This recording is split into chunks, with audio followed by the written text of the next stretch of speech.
Welcome back to the Bandwidth Tapes. I'm Brad Williams. Today I'm joined by bassist Jeff Picker. Jeff's played across the spectrum, from jazz to roots music, and he spent several years in Ricky Skaggs' band, a gig that became a real-world education in feel, note choice, and how to support a song at the highest level. We talk about the Opry, what it takes to be a trusted sub and session player in Nashville, and why the simplest advice in music, playing the right notes at the right time, is still the hardest thing to do consistently. If you're into bluegrass, country, or just the craft of being a great musician in any room, you're going to love this one. Here's my conversation with Jeff Picker.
Jeff, welcome to the podcast. How are you today?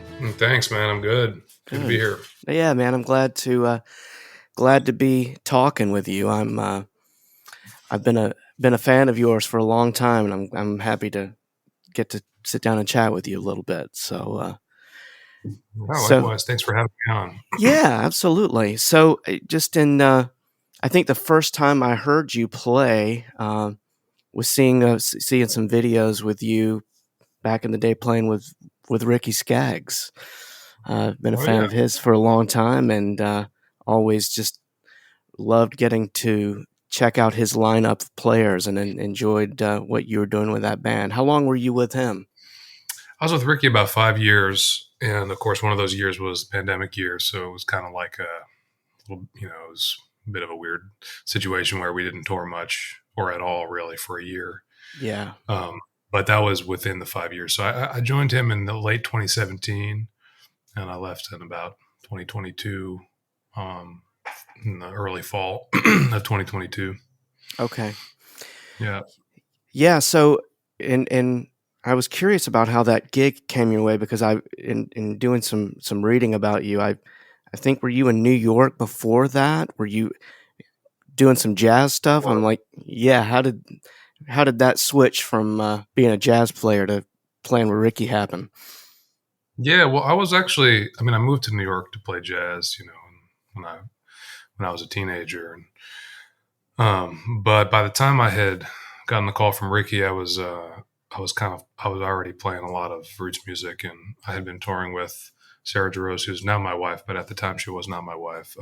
We were just first I was playing in her band, and then we were dating and so forth. But I had been with her for about a year or two, maybe, touring around, and opening for her was a bass player named Scott Mulvihill, who was with Ricky prior to me, and he was working on getting his solo project off the ground. And he does this cool thing where he sings and plays bass.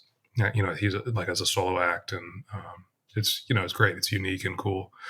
And so he opened for us a little bit, and also I had been playing with Mike Barnett a lot in New York, who is an amazing musician, and we had sort of connected over jazz and bluegrass and all that kind of stuff, and sort of the scene of players who were interested in that kind of thing in New York around the time 2015, 2016.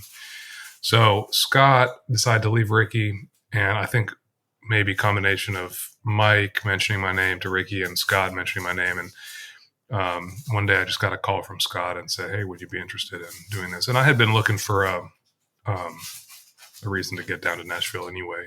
I had been in New York for a long time, and I was just ready to go to where the type of music that I was playing a lot at that time, is whatever you want to call it, country, bluegrass, string band music, or even electric country.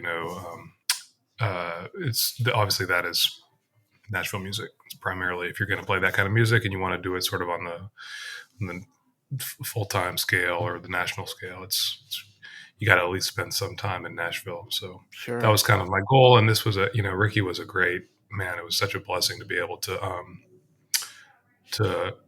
enter Nashville, in that camp, because I met all the guys through him. I mean, I met a ton of people in the bluegrass world, of course, but I also met all the people at the Opry who have now I'm, whatever, 8, 9, 10 years later, I'm subbing in the staff band at the Opry, and that definitely wouldn't have happened without the Ricky connection. So that's I feel grateful for that.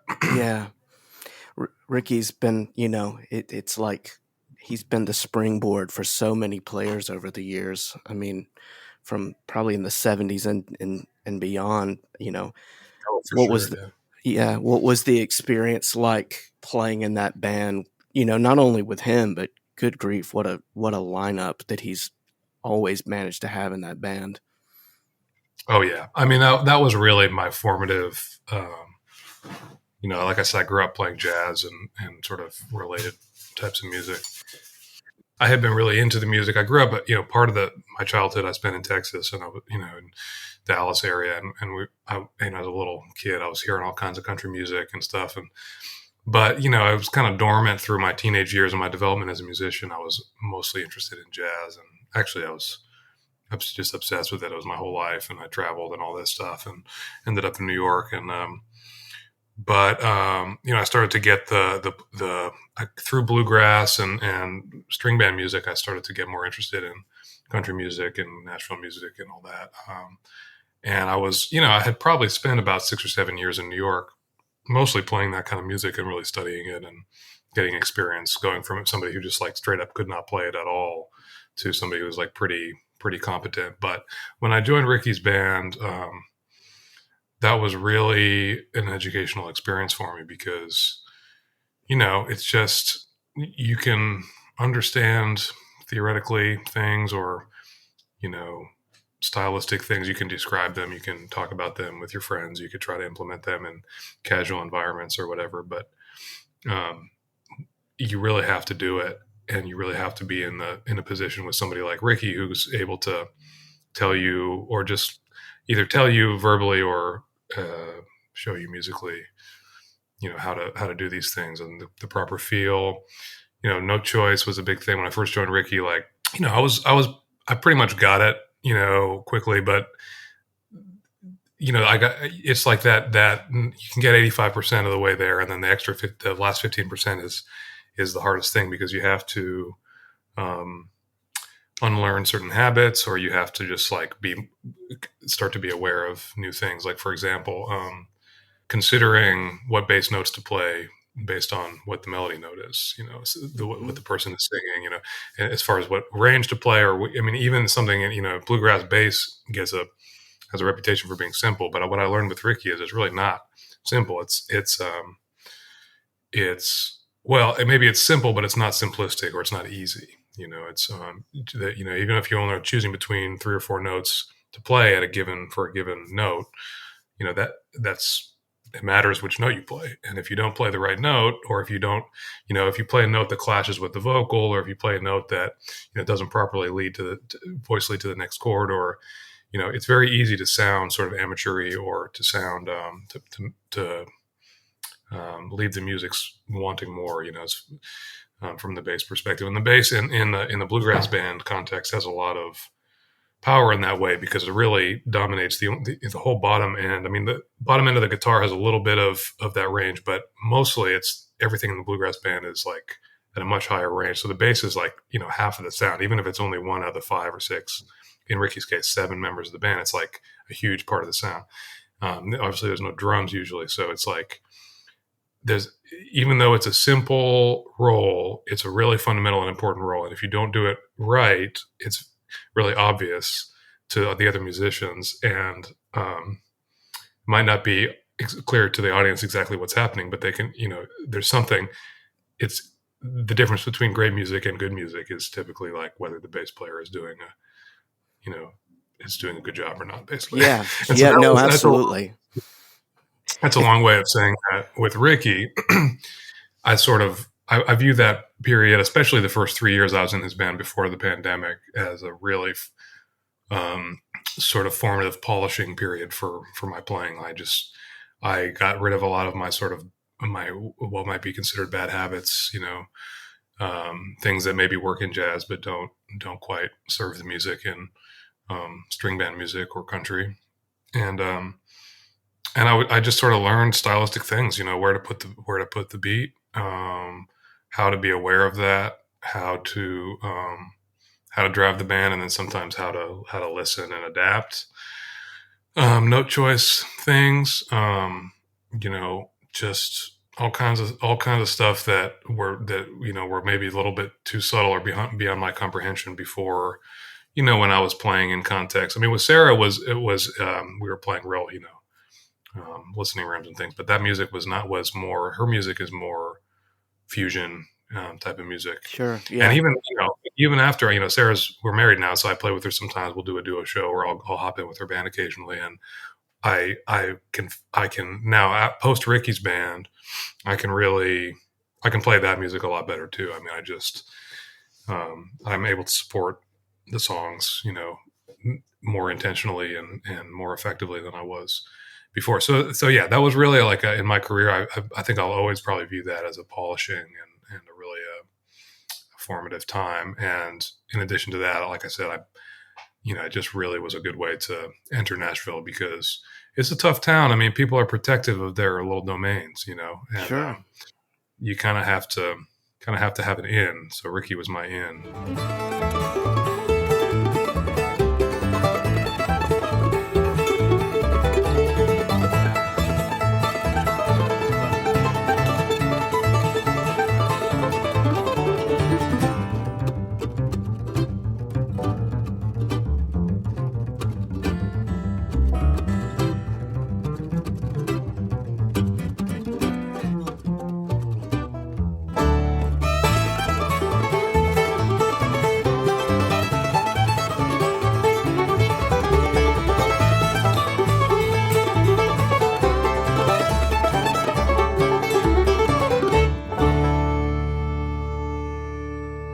Show with him. I don't know. I think Mulvihill was playing at that time. Rory Hoffman was playing piano, and that it was when they were doing kind of the dual bluegrass and country, like the electric band thing. Did you guys do that too when you were with him? Okay. Yeah, so I wonder what show that was, because that was like he started doing more of that around the time when he was inducted into the Country Hall of Fame, which was 2018, and that was the year that I joined. And so maybe it was that show. Maybe you were on that show. It was I was living in Georgia at the time. So, yeah, it was, I just stood backstage and stood next to Ricky's offstage amp and just listened to him play all that Bender stuff. Do you remember what the gig was? Yeah, it was at the Georgia Mountain Fair in Hiawassee, Georgia. Yeah, that was me. I think so. Were you on that gig? I remember it too because Jesse Chambers was at that show that day, and I remember him playing with Ricky all those years back in the in the 80s, and he was out in the audience that day. Maybe I wasn't. Oh, he was in the audience. Okay, yeah, he was in the audience. So we did Hiawassee a few times.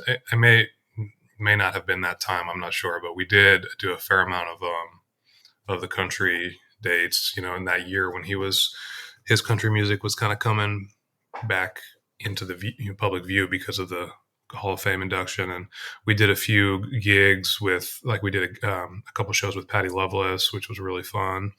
We did some shows just country, where we would go and we did the Opry just country sometimes and go play with the staff band guys there.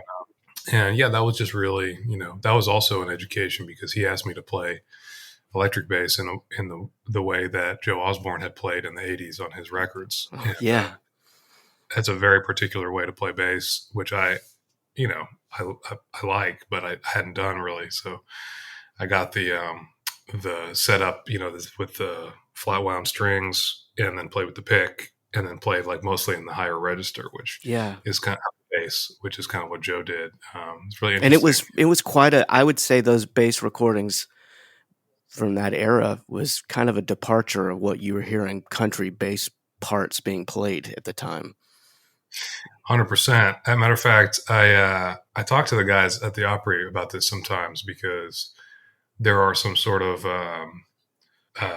what would you call it? Not a dogma, but just sort of vernacular things that, kind of get almost treated as like a, I don't want to say rite of passage, but just like a thing. Like if you do these things, like you're considered to kind of be in the, in Nashville, you're considered to be like, oh, this guy knows what he's doing, type of thing.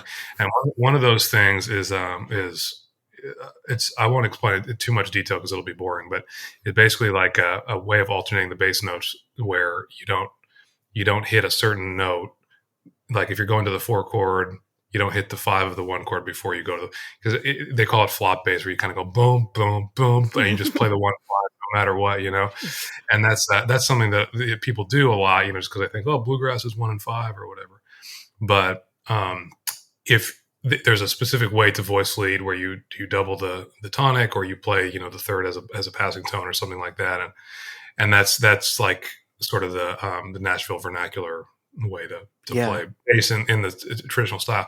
But those guys are always talking about how, well, Joe Osborn, he didn't care. He didn't, he would do whatever he wanted. And that was like, and to me, I'm listening to it, I'm like, this is very subtle stuff. It's like, I probably wouldn't have noticed that if I hadn't been like really dissecting the choices of these different bass players. But it's like something that people in Nashville talk about is very dorky. But Joe Osborn didn't, he didn't care about about not flopping, so he would flop, but he would do it in the upper register, so it's maybe a different vibe and more melodic or something. But anyway, that's really it's really funny, and I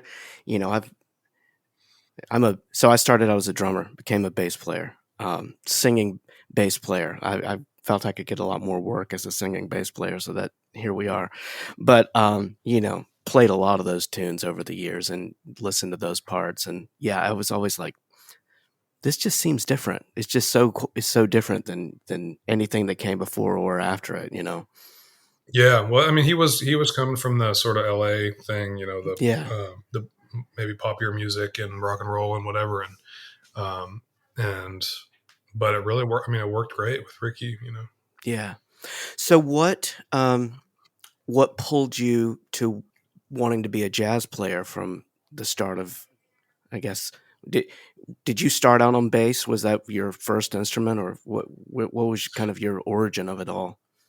I mean, when I was a little kid, I took guitar lessons, and and I got in middle school. I had a jazz program in my school that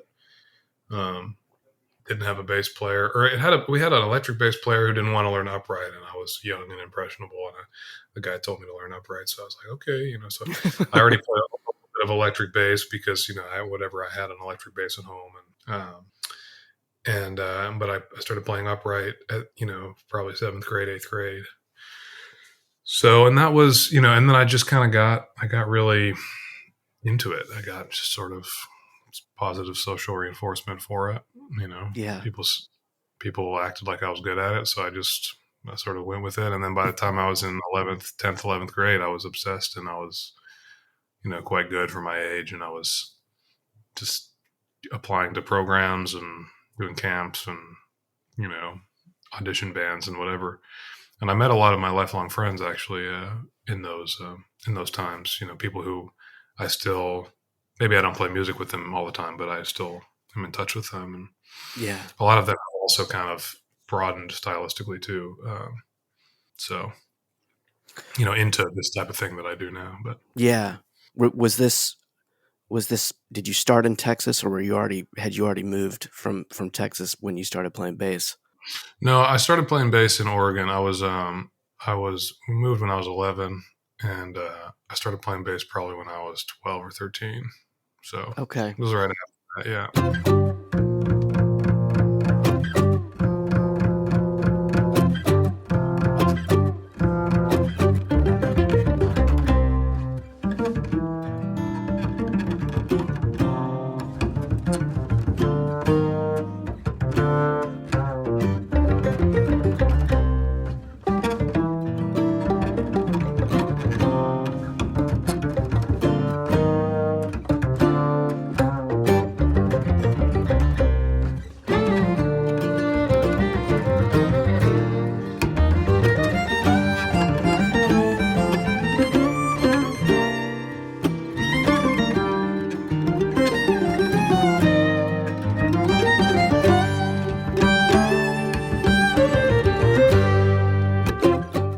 think people don't think about a jazz scene in Texas, from the outside, but being close to UNT and all that around. I mean, there's a nice little scene there.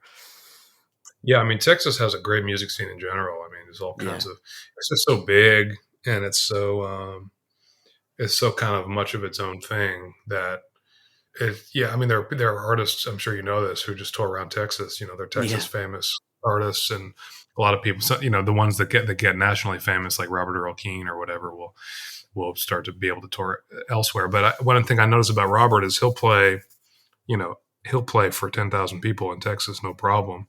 And then he'll go play for 500 people in Georgia, because he's just a different, most of his fans are in Texas. And it's just its own thing. Yeah, it's crazy. It's crazy. So you went to, I saw on your bio, so you went to Manhattan School of Music was that to join the jazz program there? Yeah, I joined it. I was only there for a year because I don't know, at the time I didn't feel like continuing the conservatory path, but I did have a full scholarship there, so I got a year in, without having to pay, and then I decided to go somewhere where I would have to pay, which I'm not sure now in retrospect, because I'm a professional musician now. I'm not so sure that was a good decision, but decision I made, so I'm gonna stick with it. But yeah. So were you playing a lot? Did you start playing a lot in around the city when you started school up there? Yeah. Well, yeah, I had, I was, I would say when I started school, I was playing, I mean, I was in several ensembles in school, and I was busy with all that. So I was probably playing, maybe 2-3 gigs a month in, just in the city. But I did start a band with my friends, Sam Ryder and Jake Goldbass. We had a trio when we were 18, 19, 20, and a jazz trio. And so I wrote for that, and we did some tours on the West Coast because Sam and I were from the West Coast. And so we just kind of booked some shows at our the venues that we could swing, and did that. Actually, there were some nice venues. We played at Yoshi's, and oh, cool. We played at Catalina in LA. We played at a place called the Old Church in Portland, which was, I think it still is a place where concerts are promoted there. But yeah, no. So I was focused on that, focused on school, and focused on writing for this trio that I had, and I think we maybe played 2 or 3 times in New York City, but we played mostly on the West Coast. And that lasted for a couple of years. But was it straight ahead? Was it like a straight ahead trio? I wouldn't say that. I would say it was more sort of like modern sounding, like almost like in line with the Bad Plus kind of vibing. That was really popular among jazz people, around that time. Yeah. That sort of Medeski Martin Wood, kind of like the piano trio that played. I mean, we would play some standards in the show. We'd play, we would swing out, but we'd also play some more like, rock influenced jazz or just sort of alternative grooves and things like that. And yeah, I've seen the Bad Plus. They do a residency in St. Louis every January. They play like an entire week at this pretty cool jazz venue here, and yeah, man, between them and Medeski Martin Wood just kind of changed the path for some of those, for the trio jazz world. Is pretty nuts. And I think Dave King is one of the funniest people in the world. I don't know if you watched many of his YouTube videos, but it's hilarious. Chris Wood is a great bass player, and they're in Nashville now, I think. I don't know if Chris lives here, but I think he does, actually. Oh, really? Lives in yeah. Pretty sure. I think they have a studio over on the West Side, or did a session there one time. But yeah, I'm pretty sure that's a lot of studios here, so it's hard to keep them straight all the time. Sure. Yeah. And then so I think I've seen you. You may have been playing with Sarah. I think I may have seen you with her. Were you playing with her? She did a tour. I saw. It was when Vince was doing a little bit of a bluegrass tour. Vince Gill was doing a bluegrass tour, and she was opening for him. Same thing. I saw it in Hiawassee, as a matter of fact, at the Georgia Mountain Fair. Oh, yeah. I wasn't playing for that. That was I think she was pretty young when she did that. That must have been before my time. I don't know if Okay. she was maybe doing that solo, or if she was doing it with her trio that she had uh, around from probably, I don't know, 2010 through 2014, which was Alex Hargraves playing fiddle and Nat Smith playing cello. Okay, that could have been it. Yeah, that could have been it. I did see you recently with Nickel Creek, and I'd love to kind of talk for a second about that gig and how that came your way and what coming into that band, what quite a band, and I guess how your role is similar or different than it would have been like with the Skaggs gig, because you know obviously the responsibilities are similar, but I would imagine it's kind of a different sonic palette than maybe playing with Ricky's band. Definitely a different sonic palette. I mean, part of the thing about being in my position, as sort of a professional ringer, somebody who just comes into these different environments and plays bass, tries to serve the music in each environment the best I can, is just kind of like taking more of a broader view of the whole thing, and just kind of trying to identify the the essential elements of what I do, and those are kind of the same across any music. Yeah. And the older I've gotten and the more experienced I've gotten, it's kind of just like, I don't know if you've seen that meme where it's like a meme format on sometimes on the internet, where you'll see, and it'll be like a joke, like the IQ curve, and it'll be Yes. like there'll be somebody looking really like drooling, looking stupid on one end, and then really smart looking on the other end, and then the middle is just like a normal, and it'll say like something, it'll be like, bass is about playing the right notes at the right time for the stupid guy, and then in the middle there'll be some really complex explanation for what bass is, and then in the other end, with a really smart guy will say bass is about playing the right notes at the right time. It's the same. That's basically how I feel. I mean, it's just playing the thing that's, at this point, I mean, I've internalized the language of the bass lines, and so the thing that sort of seems most obvious to me to play is usually the thing to play. It's just like, play the right note, play it, make sure that you're playing, with a good feel, and that good feel can vary slightly depending on the context, but pretty much, it's just playing with solid time, and not dragging, not rushing, putting the note exactly where you mean it, and making sure there's enough attack so that people can hear where the note is. I mean, just really basic stuff. And then playing the correct note in tune with good tone. It's just it's really way harder than it seems to get to that point, because there's just so many, there's so much crap out there just about how to think about music, and how to, all this heady stuff that you really don't need to think about. I mean, maybe people, like at the level of Thiele or somebody, who need to be thinking about the heady stuff, or are so, have such a level of mastery that they can think about that stuff, and it actually is fruitful for them. But I can say for the vast majority of musicians, it's just the simple thing, play the right note, play with good time and good tone. And that's really that's the job. Jeff, I don't know if you can hear so me. So just trying to keep all the other stuff in the back of your mind, or trying to keep all the other stuff at bay is really the name of the game. Yeah.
think that's one of the temptations that I feel like I fight on this podcast is there is such a tendency and a temptation to just like overcomplicate and overthink music in general.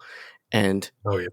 you know, there are parts of it that are I mean, there's a lot under the hood and a lot to unpack with music, but at the root of it, it is playing the right note and playing it in time. And that's it really is it can be that basic, and it is so easy to overthink it and overcomplicate it. Yeah. It's that basic, except for that's really hard to do, you know. So Yeah. it's like once you actually respect how hard it is to do that, especially on the bass. I mean, it's like, you know, upright bass and electric bass are similar, but they're slightly different beasts. But you know, just since you asked about Nickel Creek, I'll speak about the upright bass. Like that's a bear of an instrument, and it's hard to get good tone. It's hard to play in tune. It's hard to play at the right time. It's hard to internalize the beat and have it flow through your hands without doing all sorts of extraneous motion that burns energy that you don't need to burn, and you know makes weird sounds on the bass, clickety clackety, this and that. It's hard to have like the clear tone timing at the exact right time. You know, it's taken me 25 years to get to that point, and it's like I've been doing it full time for a long time. So I think respecting the difficulty of the simple endeavor is really is kind of how I've started to think about it. And you know, you'd be surprised, like just, you know, now I'm doing this thing where I play with a million people. I do sessions and here in town, and I'm a ringer with, you know, I play with the Opry staff band. Sometimes I'll just go out with an artist for a couple of days to fill in, or I'll do, you know, I'll do a session where I'm, you know, I'm doing a lot of number chart reading and things like that. And it's just, people are really excited when you just play the thing that they want to hear. And, you know, you know, my friend Jordan and I talk about, you know, a precious genius syndrome, where everybody feels like they need to be a precious genius and they need to play their own, you know, their own stamp on it, or they'll put their own voice on it. And what I've always said is like, that stuff will come out no matter what you do. Like you could literally play the exact same note. 5 musicians could play the exact same notes, you know, in the course of a 32 bar form or something. And it's going to sound different because everybody has different, you know, fingers. Everybody has different sense of time innately. Everybody has, you know, a different way that they might, you know, the note length, they might cut the note off shorter or longer, or their basses sound different, or whatever it is. Like you don't need to try to sound unique. You don't need to try to put your own voice on it, because if you're trying to do that, you're probably focusing on the wrong things. You're probably not focusing on supporting the song and just playing, you know, the solid role of the bass. Yeah. So that's been, you know, and that's one of the things that I learned, you know, through my time with Ricky too, is like, I really was in that other mindset I just described prior to that. And I think Ricky sort of helped me just take the music more seriously, and in doing so, take myself less seriously, kind of. Do you know what I mean? Yeah. No, I do know what you mean. Yeah. My friend and I talk about that, about musicians, or the tendency to bring your resume to every song, and it's not necessary. Yeah, just and I'm curious about, you know, if you're a hired gun on it, with especially like with an established artist or with an established band, walking in and feeling the compromise of maybe your sense of time, or where you feel the beat, and then walking in, maybe if it's a small set of shows where maybe that band feels the beat, you know, how you bring yourself to that, but also kind of relax or lay into where they are with all of that. Because, you know, I think every band kind of may have their own sense of where things fall on the beat. Yeah, maybe. I think so. I mean, there's definitely different feels. I think, you know, broadening back out again, looking, zooming out, I think that at the end of the day, like, you're never going to really fit in perfectly with every band. Sure. So for me, it's just a matter of like, you know, you kind of got to throw a lot at the wall. So I'll take gigs, you know, with different bands and sessions and things like that. Most of the time, people like what I do. Sometimes they don't. And then I won't work with that person again, not because I don't like them, but just because, you know, I don't feel time the right way, or you know, I don't feel time the same way as they do.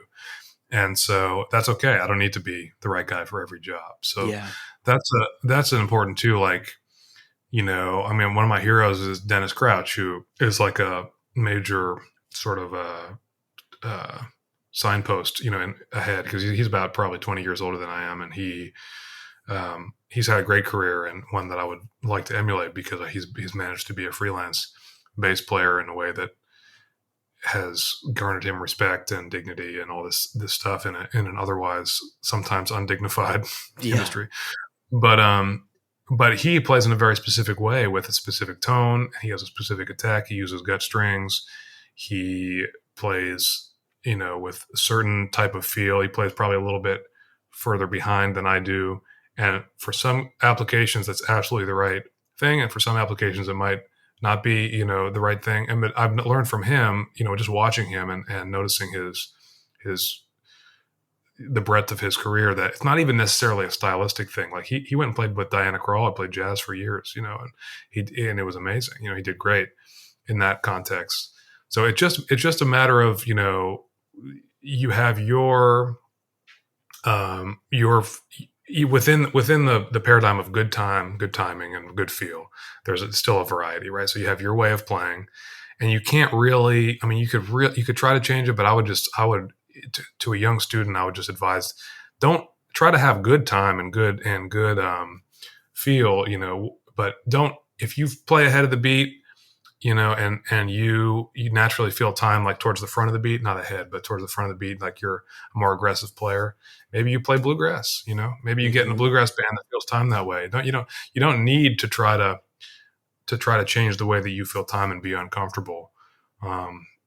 Because you'll find context that in which if you have solid time and you have good feel, you'll find a context that your time works for. And, Dennis is a perfect example of that, because he has got a very specific, unique feel. I can always tell when a recording is Dennis, and I love it. And, I'm sure there are instances where it's not the right feel for a given band, a given artist. But I mean, with Nickel Creek, it just worked out. I feel time in a very similar way to Chris and Sean, which, and Sarah too, but Sarah's playing fiddle. So it's a little bit like with the rhythm section was, Chris and Sean and myself. And I just almost never in the whole time we were playing for 2 years had an issue with the rhythm. It was just easy. And, note placement was easy with them. Yeah. Sometimes we play songs too fast or too slow, but we almost never had a hard time with the groove. And it just was lucky. And just, I'm sure there are other bass players that have great time, that wouldn't have fit in perfectly with that band, but it happened to work for me. So, yeah. Well, and judging by who all you've played with and listening to you, you seem like you're such a good collaborator. You walk in and are able to be who you need to be in whatever situation you're in, which is so much of the piece of so much of the puzzle already. Thanks. Appreciate that. Yeah, absolutely. So I want to ask you about your incredible solo albums that I just can't seem to get enough of. Thanks. Yeah, they're really nice, man. The writing's great, and just the entire thing. What was the origin of saying I think it's time I'm going to put some tunes down, some compositions down, and by the way, the second one I didn't realize until I was getting ready for this that Victor co-produced that with you. Victor's been on the podcast, and he is maybe one of the nicest people I've ever met in my life. He's such a sweetheart. Yeah, man, he's great. I love Victor. He's another one of those sort of mentor idol kind of guys who just, that generation above me who just have managed to do the thing in, like I said, in a way that feels dignified and respectable. Yeah. And, and his artistry is unquestioned by anybody, because he's a great musician, great bass player. But I mean, he had some solo records too back in the day, but, mostly people just like, they know his playing through Lyle Lovett or through playing with his sister or, whoever. And so that's, that's another inspiring thing, is like being a bass player like him who has such a great reputation and his artistry is so respected, but he's primarily just been in a support role. So it can be done.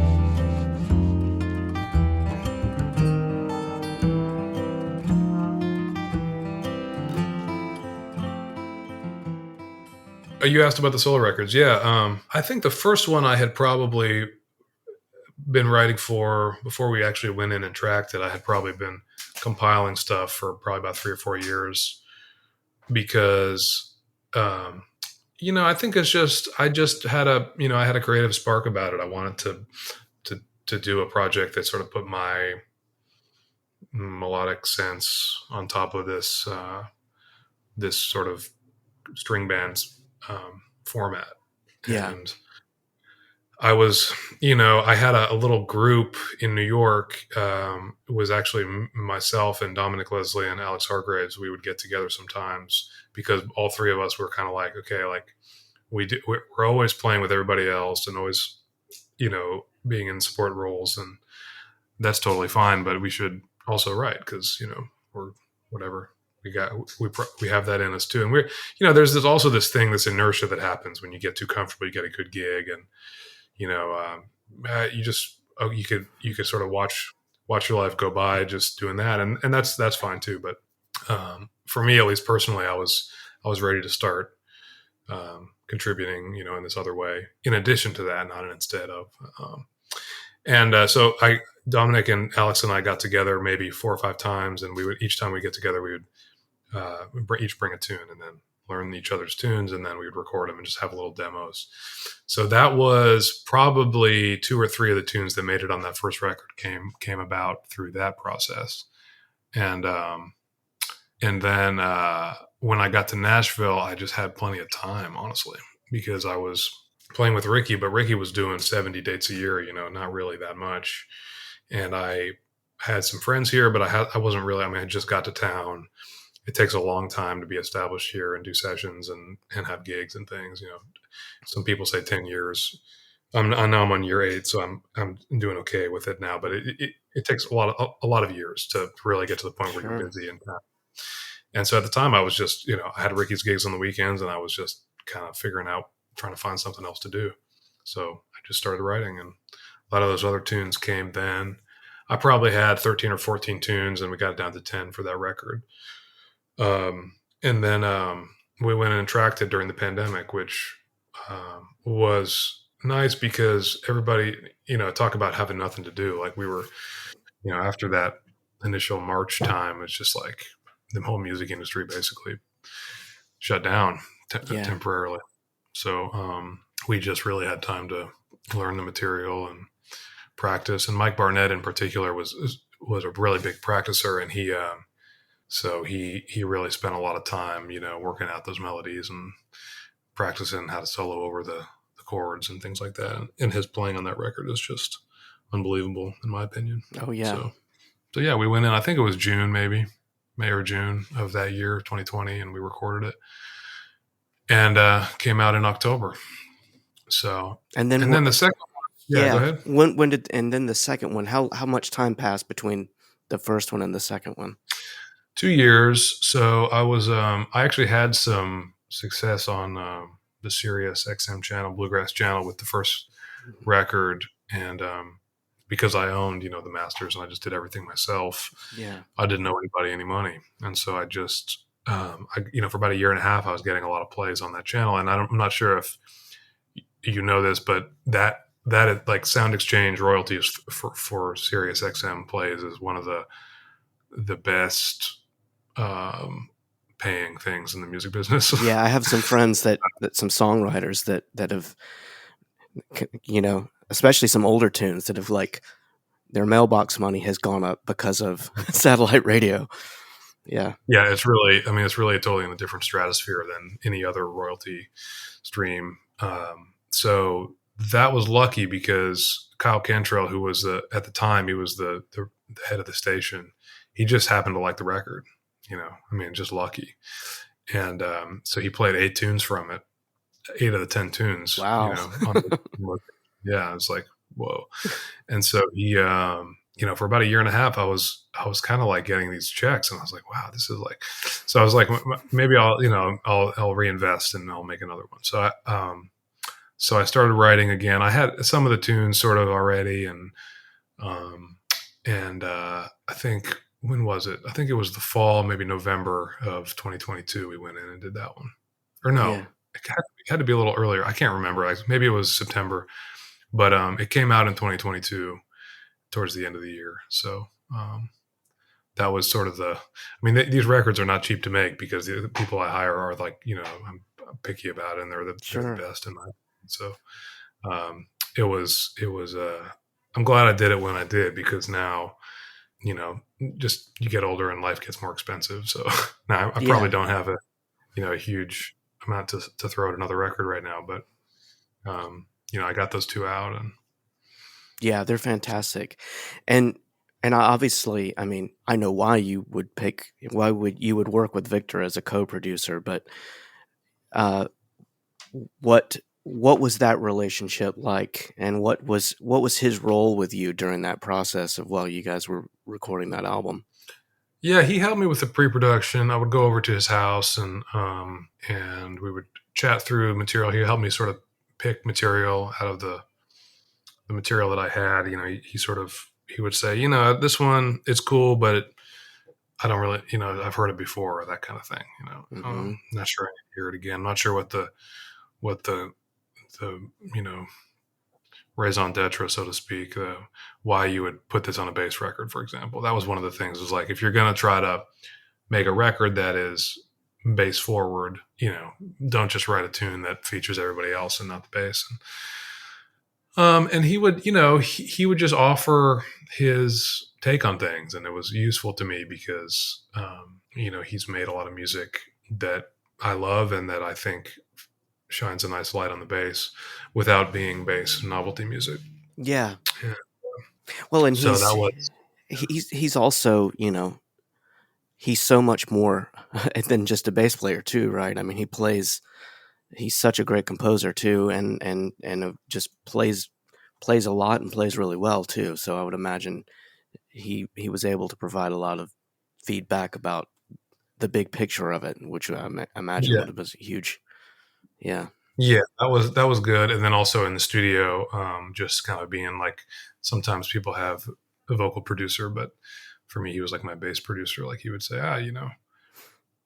when you're in the booth and playing, you don't always have full perspective on how a take was, or how an idea translates. And so he would help me with all that too. And then just with the mixing process, he's got really attuned ears, and would notice things that I wouldn't have noticed. So yeah, I learned about him.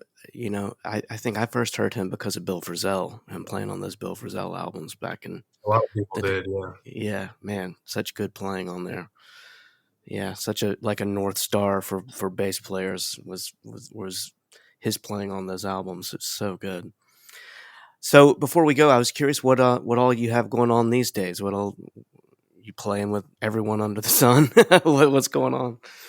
Kinda, yeah. I mean, I was just thinking about that the other day, because I've got this system where I chart things out. If I sub or hop in with a band or an artist, I'll chart out the material, and then I upload it. I have this iPad, and I upload it to this program called Fourscore, and then on the side, there's a index bar where you can see all your different playlists. And I was kind of like, the other day I was looking at that index bar, and I was like, man, this has been a very diverse year as far as my musical endeavors. I've played with a lot of different people, and I'm grateful for it.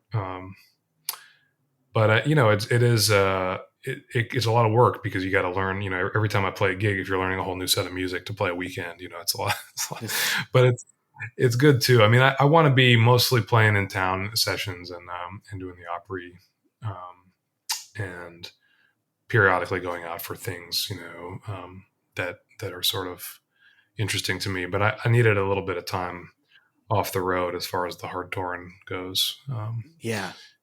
So I'm doing sessions. I'm doing, like I said, doing the Opry with different artists, and then I'll sub in the staff band, and that's my favorite. That's really fun. And I just did a gig with a band called Love Cannon a couple weeks ago. I did a gig with a band called the Woodbox Heroes. I've done some gigs with Rodney Crowell this year. I've done, I've been playing in this podcast or this radio show called No Small Endeavor that is a local sort of Nashville-based radio show that it's like almost like a variety show where there's music and things. I did that last week. Oh, cool. So just a really wide variety of stuff, man. Just, kind of trying to cast a wide net. I'm playing a jazz gig with my friend Jake Jolliffe next week, straight ahead jazz gig. So just a wide variety of stuff and then trying to get session work whenever I can. So it's been and then raising this puppy too. That's been a lot of work. So. Yeah. Good luck with that, man. I'm here to tell you. Yeah. It's, that can be a full-time job in itself. So, yeah. Man, nobody tells you. Everyone's like, oh, yeah, the dogs are great and they're easy and whatever. But the dogs, maybe, but puppies, no. No, so. It is. It's like chasing around a toddler. It's crazy. Yeah, it's a full-time job. Well, Jeff, I've had a great time hanging out with you, man. Best of luck to you. And just thanks for such all the great music, man. I really such a fan and appreciate everything. Oh, thank you so much, man. I appreciate you having me on, and it's great to talk to you. That was my conversation with Jeff Picker. If you enjoyed this episode, please share it with a musician friend or someone who loves bluegrass and the stories behind the players who make it all feel right. Thanks for listening, and I'll see you next time.